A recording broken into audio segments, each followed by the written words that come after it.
Encantos y naturaleza humanizada. Lo que les voy a contar hoy es un fragmento de un trabajo de investigación mucho más amplio que desarrollé durante los años 2009 y 2010 como parte de mi proyecto de investigación para recibir mi título de antropóloga de la Universidad Nacional. Este proyecto más grande de investigación se llamaba Encanto y Temor, representaciones sociales en torno al volcán Nevado del Ruiz en el norte del Tolima, y estaba enmarcado dentro de un grupo de investigación que se llamaba en su momento Etnografía y Memoria de Armero. Y éramos un grupo de antropólogos interesados como en interpretar todos los significados y matices que había tenido la tragedia de Armero en el norte del Tolima, por eso está circunscrito allí. Pero en el marco de la exposición temporal Historias de ofrendas muiscas, voy a hablar particularmente de oros, encantos y la naturaleza humanizada, y daré un ejemplo que es el Nevado del Ruiz. Para entender la relación entre oro y naturaleza, hay una idea que es fundamental, una noción que es fundamental en toda la cordillera, en las tres cordilleras de Colombia, y es la noción de encanto. Si ustedes visitan la exposición temporal de entrada, van a ver un panel que les va a demostrar qué es un encanto, y digamos todo está enfocado a la idea del encanto o de las ofrendas muiscas. Yo voy a retomar tres definiciones. La primera es de María Teresa Carrillo, que la elaboró en 1997 en su trabajo Los Caminos del Agua, tradición oral de los raizales de la sabana de Bogotá. Ella define un encanto como oro vivo moldeado en muñecos por los indígenas, que en los secos se inmoviliza y que al regresar al agua tomaban de nuevo vida, movimiento, en gente, animales, cosas o vegetales. De entrada aquí nos debe llamar la atención la idea de oro vivo, que es lo que vamos a retomar más adelante. ¿Qué significa que el oro esté vivo? De entrada es un metal, ¿no? Y como metal pues debería ser inerte y no debería tener movimiento, ni debería llamarse que es algo que está vivo, pero eso lo vamos a retomar más adelante. Por lo pronto, quédense con la idea de oro vivo y el movimiento.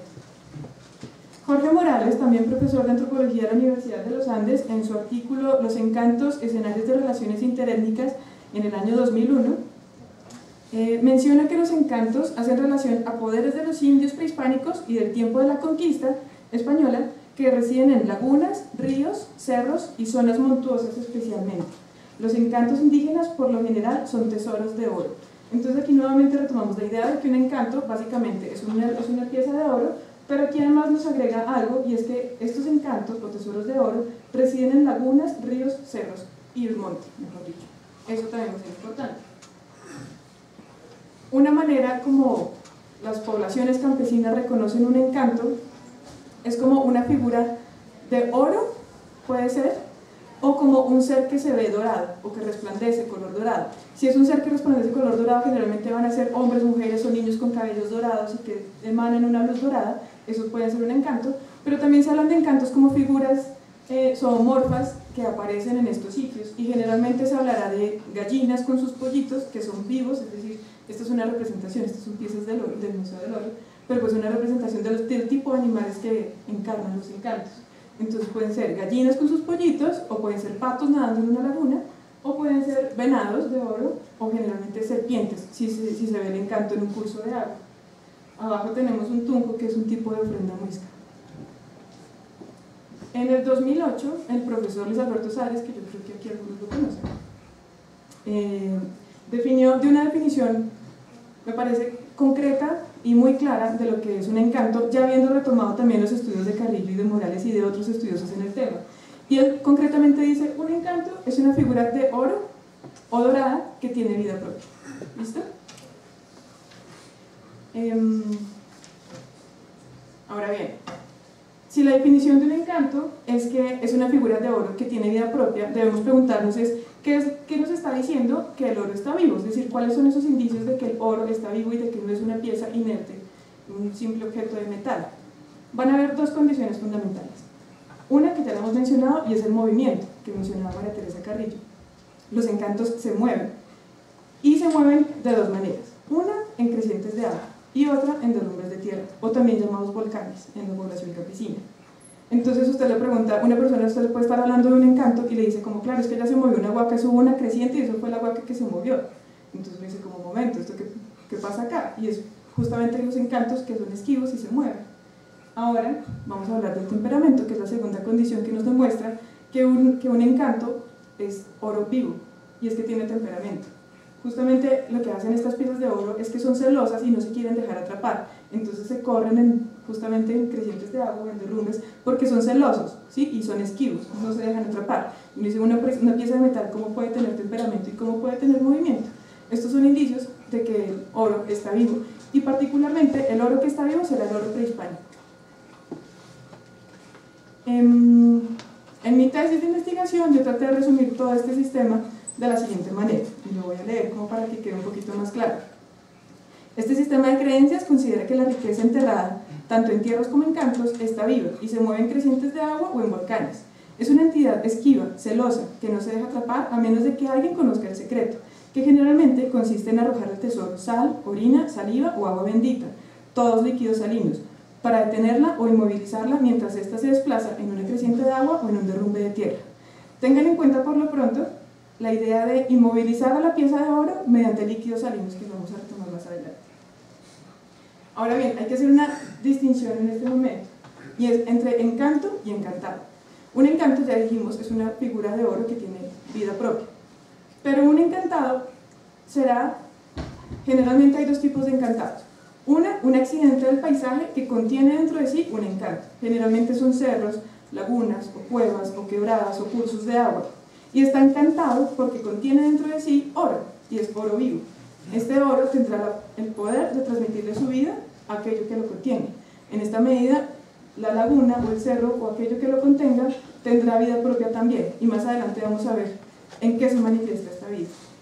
Pero un encantado también puede ser un ser vivo, ¿sí? Un ser que está condenado a vagar por los caminos de la naturaleza salvaje. Yo más adelante voy a explicar qué entiendo por naturaleza salvaje, hago una distinción entre dos tipos de naturaleza, pero digamos que la naturaleza salvaje es el monte, por lo pronto, y estos encantados van a ser particularmente de dos tipos. Por un lado pueden ser espantos, que son aquellos que uno reconoce como en las tradiciones orales como la pata sola o la llorona, las candilejas, y por otro lado también pueden ser estos seres dorados que resplandecen una luz brillante como si fueran de oro, pero que están condenados, digamos, son seres inmortales y que están condenados a vagar por los caminos de la naturaleza salvaje. En suma, uno puede decir que un encantado, sea laguna, un accidente del paisaje, o sea un ser sobrenatural de estos que permanecen con vida, es una víctima del oro, es alguien o algo atrapado por el oro. Todo esto trato de explicarlo en este gráfico. A ver si lo podemos ver. De entrada, bueno, tenemos el oro vivo, que es el oro prehispánico, que le otorga vida a una figura de oro, es decir, un encanto. Un encanto ya está vivo porque es de oro vivo. Pero el encanto, a su vez, le otorga esa vida al encantado, es decir, al sitio en el que yace, sea este laguna, cerro, cueva, páramo, etc. Pero finalmente esto lo que nos va a mostrar es que hay un tipo de naturaleza que está viva, es decir, no es una naturaleza como uno la conoce, digamos que uno no puede reconocer en ella como elementos característicos como temperamento, o un genio, o que sean bravos o celosos, sino que es una naturaleza pues pasiva, digámoslo así. Pero si esta naturaleza contiene oro dentro de sí, va a ser naturaleza viva. Así, el oro va a tener la capacidad de transmutarle esa vida a la naturaleza, mediante los encantos. ¿Cuáles son las características de esa vida? Podemos reconocerla en tres cosas. Uno, que son celosos, por lo que ya hemos mencionado, tienen oro. Dos, son esquivos, porque como tienen oro, no quieren dejar atrapar el tesoro. Y tres, son bravos, es decir, que utilizan mecanismos para alejar a sus visitantes o alejar a los intrusos, de manera que no puedan acceder al tesoro que contiene. ¿Va más o menos claro? ¿Sí? Perfecto. A veces es complicado. Ahora bien, dentro de toda esta relación hay un personaje que me parece súper importante, que va a ser el Moán. Digamos que uno se pone a revisar un libro de cuentos de tradiciones orales del folclore y de los campesinos, uno encuentra una idea de un Moán que generalmente es como un ser que vive al lado del río Magdalena y que está desnudo y tiene una barba gigante y que fuma y que rapta mujeres bonitas. Esa es una idea de Moán. Pero la idea de Moán que nos interesa a nosotros y que es bastante mencionada por las poblaciones campesinas es, ¿cuál es la definición de Carilla de lo que es un Moán? Es gente de lo seco que en la conquista entraron en los canales de agua con las riquezas llamadas encantos, que eran muñecos de oro y se convirtieron en el oro vivo.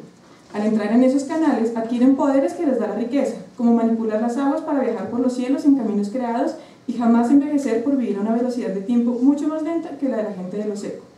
Esa es la definición de Carrillo de un Moán. Yo voy a decir, básicamente, un Moán Es un ser que se encarga de vigilar una riqueza y que tiene el poder de controlar las aguas.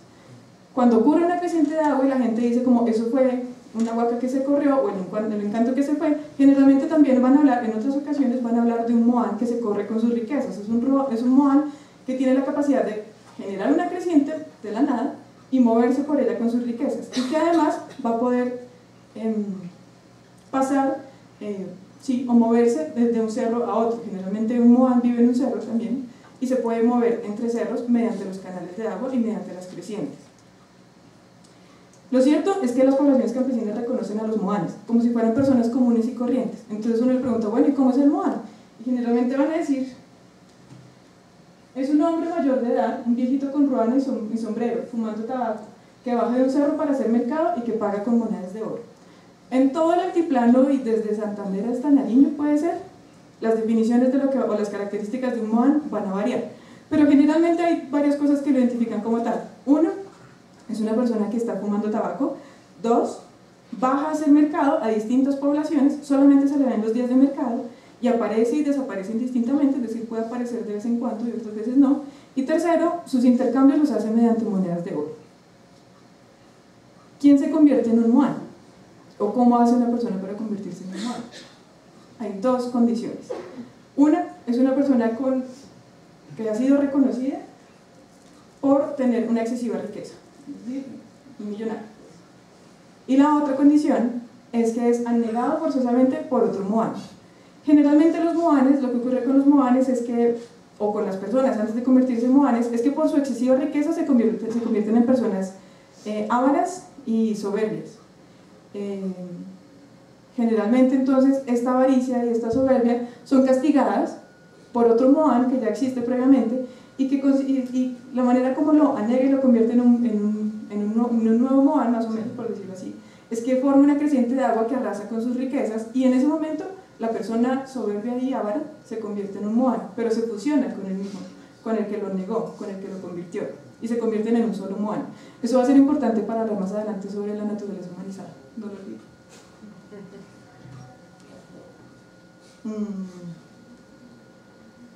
Ahora bien, hemos hablado de encantos, de los encantados y de los espantos, que son estos seres que vagan por el monte asustando gente, por decirlo así.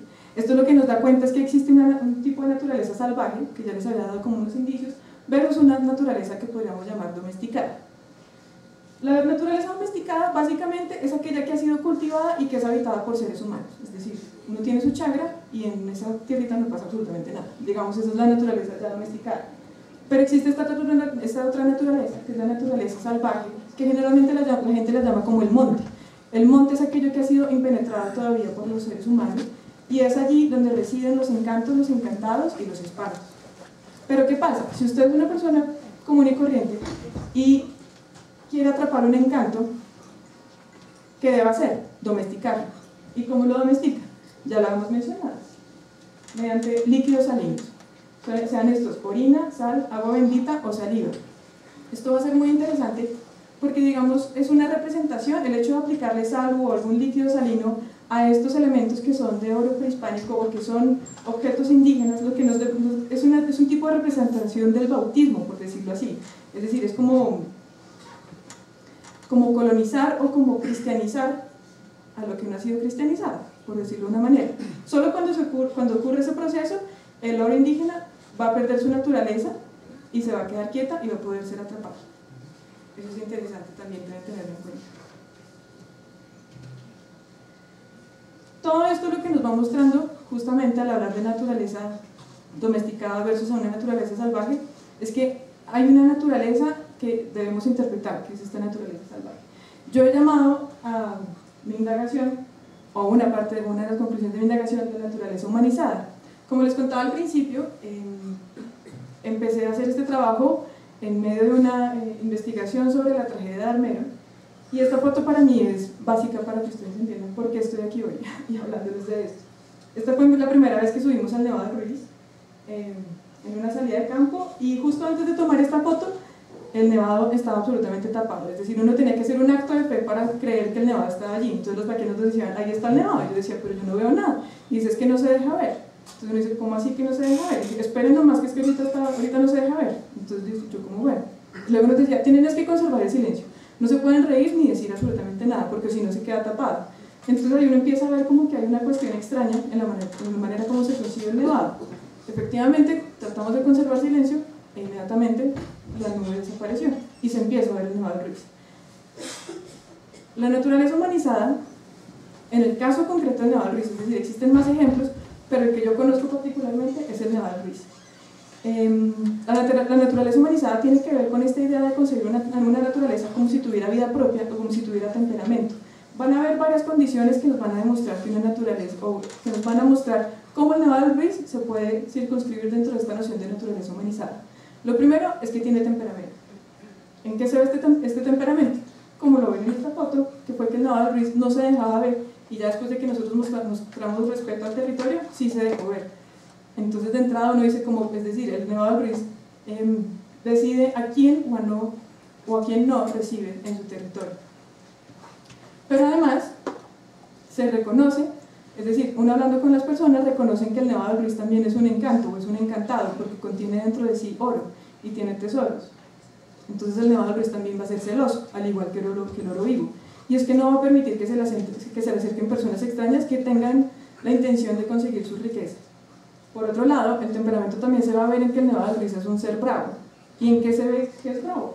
¿O cómo se manifiesta su bravura? En varias cosas. Por un lado, cuando no le gusta la persona que lo visita, empieza a sacar vientos muy fuertes.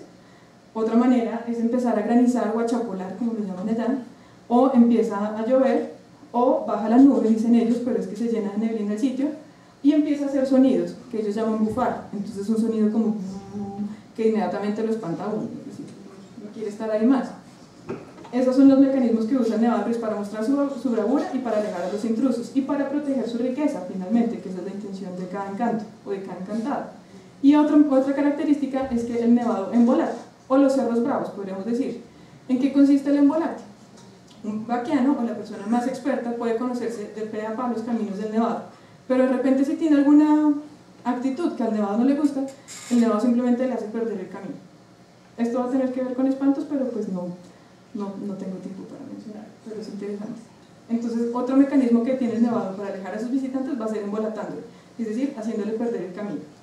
Entonces, eso ya nos muestra que el nevado no es solamente un elemento del paisaje bonito con una capa de nieve bellísima, sino que además tiene vida propia, y esa vida justamente se la da los encantos que tiene dentro. Otro elemento que nos permite pensar en la humanización de la montaña o en la naturaleza humanizada son historias de personas que han quedado encantadas dentro del nevado. Esta es una foto del Dr. Clark, divina del nevado del Ruiz, pero me permite, pues, es decir, nos permite observar más o menos como la imponencia del nevado. ¿Cómo una persona puede quedar encantada en el nevado? El profesor Luis Alberto Suárez, en su artículo del 2008 que se llama Juan Díaz engañado por la riqueza, lo que hace es rastrear la historia de vida de este personaje llamado Juan Díaz, que es un personaje histórico, es decir, existió en la vida real. Y de lo que se dice de él es que era una persona absolutamente rica, millonaria, vivía en Tocaine.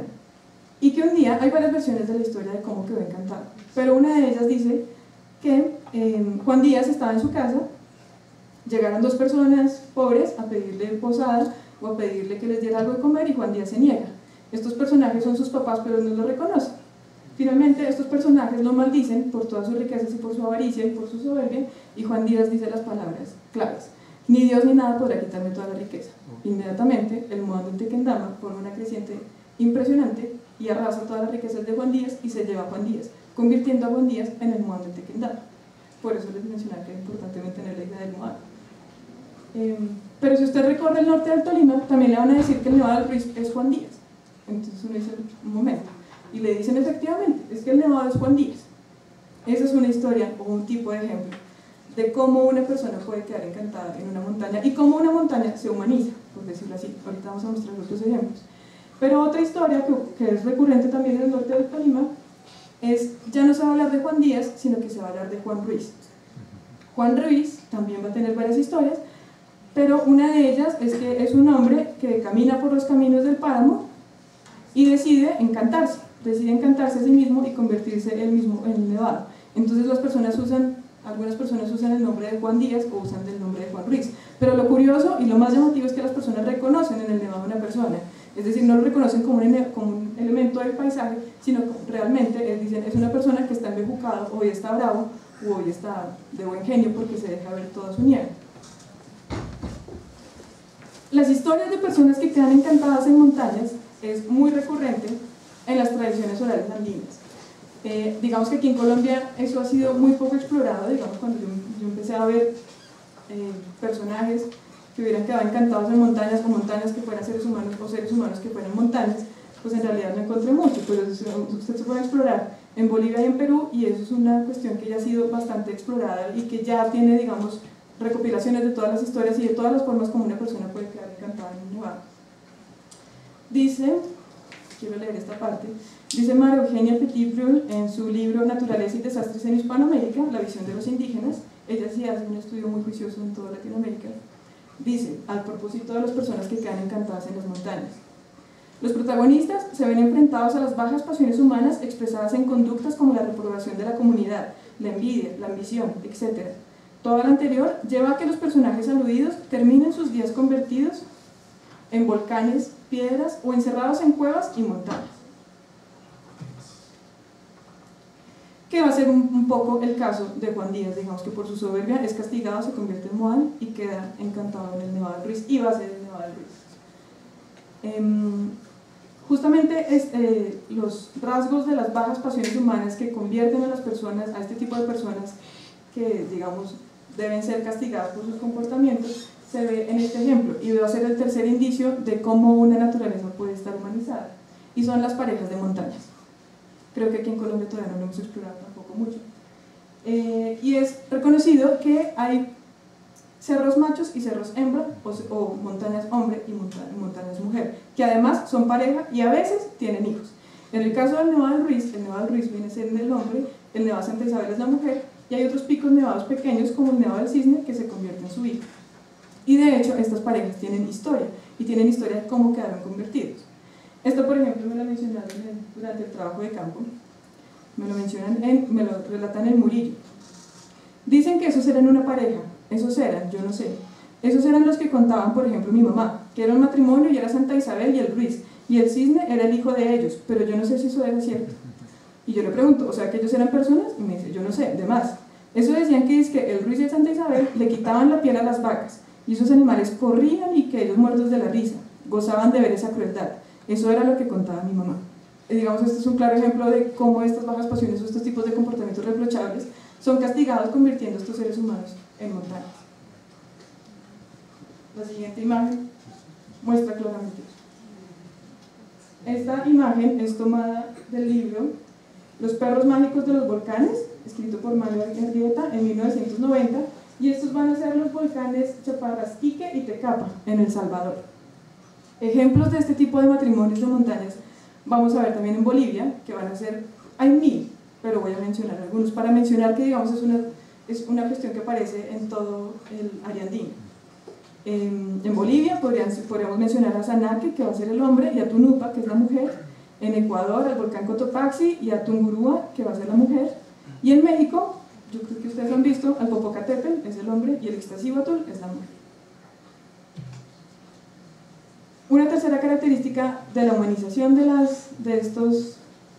esta naturaleza va a ser la comunicación entre seres. Es decir, ya hemos mencionado que hay montañas que son seres vivos o seres humanos, que además tienen pareja y tienen historias de vida, pero además, esta tercera característica es que se comunican entre ellos.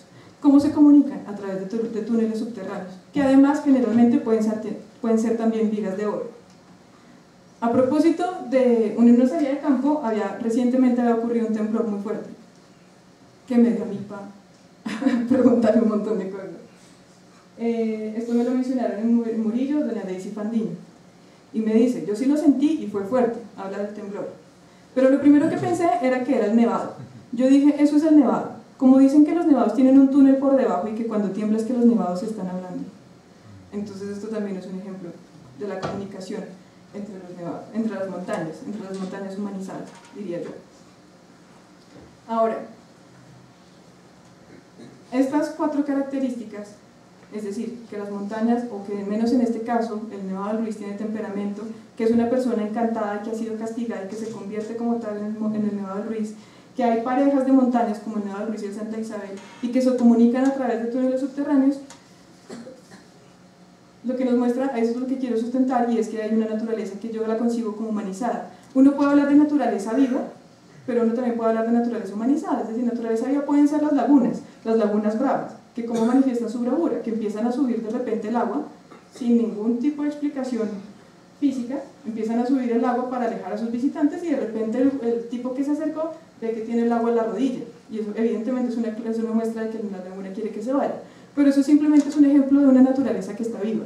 Lo que yo muestro con el Nevado del Ruiz es que esta naturaleza ya está deshumanizada, y es que representa en sí y contiene dentro de sí mismo características de los seres humanos.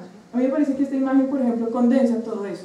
Es claramente dos cerros, cada uno hombre y mujer. Además fue tomada también de un libro infantil bellísimo que se llama El Cóndor Enamorado, y son Taita Cotopaxi, allá al fondo, y Mama Tungurahua. Me parece que esta imagen realmente condensa la idea de la naturaleza humanizada.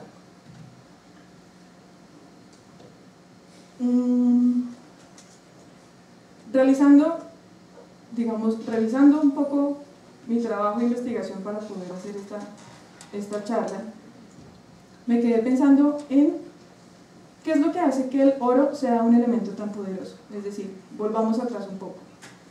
¿Qué es lo que hace que el oro tenga esa capacidad de, digamos, el oro prehispánico tenga esa capacidad de transmitirle vida a los elementos del paisaje que en principio son inertes o inactivos, no inertes, inactivos, digamos así? ¿Qué es lo que tiene el oro? Y entonces tengo como tres elementos que me gustaría como traerlos a colación. Por un lado, el oro se muestra como un canal y representación de transformación. Es decir, por un lado, como canal, es que es el medio por el cual se pueden transformar elementos. Es decir, convierte lo inerte en lo animado, como en el caso de los encantos y los encantados, o puede transformar lo mortal en lo inmortal, como un ser humano que queda convertido en un moán. Finalmente es por el oro y por la riqueza. Pero también es una representación de la transformación, y eso está claramente, se muestra claramente en los 4 pisos del Museo del Oro. Es decir, en una enorme cantidad de piezas lo que representan es la transformación de seres humanos en otros elementos vivos, sean estos animales, o como si sean estos otros animales, como para adquirir las características que tienen los animales. Por ejemplo, son muy conocidas las figuras de los hombres murciélagos o de los hombres jaguares. Entonces el oro se muestra como tiene la capacidad de transformar. Por otro lado, estaba pensando en el oro como una moneda de intercambio de dones o como ofrendas, que finalmente es lo que nos muestra la exposición temporal Historias de Ofrendas Muiscas. En estas, las comunidades ofrecen piezas de oro a los elementos de la naturaleza, que en los elementos de la naturaleza en este momento se conciben como canales de comunicación entre este mundo y las deidades a fin de conseguir favores, o bienes, por ejemplo la fertilidad de la tierra o la fertilidad de la mujer. Entonces se hacen ofrendas a estas deidades a través de la naturaleza mediante piezas de oro. Entonces el oro se convierte como en una moneda de transacción, más o menos, y eso también la vuelve muy poderosa. Finalmente hoy justamente a los muertos estaba discutiendo eso, y era hace 1000 millones de años cuando las monedas eran piezas de oro. Eso también es un claro ejemplo de la moneda del oro como un medio de intercambio entre bienes. Pero también el oro como una representación de la riqueza, es decir, no hay nada que represente más la riqueza de una nación que el oro, más o menos. Finalmente, vuelvo otra vez a la pregunta, que yo creo que me parece que es una pregunta abierta, que es una mina de oro de investigación en antropología y ciclo, para decirlo de una manera, y es pensar qué es lo que tiene el oro que lo hace tan poderoso. Finalmente me quedé pensando que es tan poderoso que es el sitio, justamente el sitio que nos convoca hoy, está enteramente dedicado a él, ¿no? Es el Museo del Oro. Colombia tiene un museo dedicado al oro, entonces uno dice, pues pucha, ¿qué es lo que tiene el oro que lo vuelve tan poderoso? ¿No? Pero me parece que esto es una cosa que aún ha sido inexplorada, es decir, ya hemos hablado, se pueden enumerar diferentes características del oro que lo hacen llamativo o que lo hacen importante, digámoslo, en las comunidades, pero me parece que todavía no hemos llegado al punto de saber qué es lo que tiene el oro que lo convierte en un elemento tan importante y tan poderoso capaz de transformar. Eso era lo que les quería contar. Básicamente.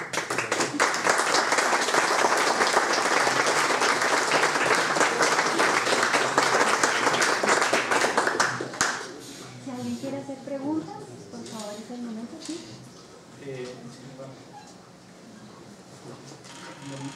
Por favor, bien duro para que oigamos todos, por favor. ¿Tú consideras que es una naturaleza humanizada? Digamos que decir, todo lo que nos dijiste sería como la interpretación, después de que llegaron pues, los frailes españoles y trataron de entender cómo era la dinámica, digamos, pues, sí, cosmogónica que tenían los nativos, y de cierta manera pues tratando de cristianizar y de evangelizar su conocimiento. Entonces pues, crean todas estas maneras de ver la naturaleza como una forma humanizada que ya desde muchísimos miles de años atrás en Europa, África y toda la parte oriente ya se consideraba la naturaleza como humanizada. ¿Humanizada o viva?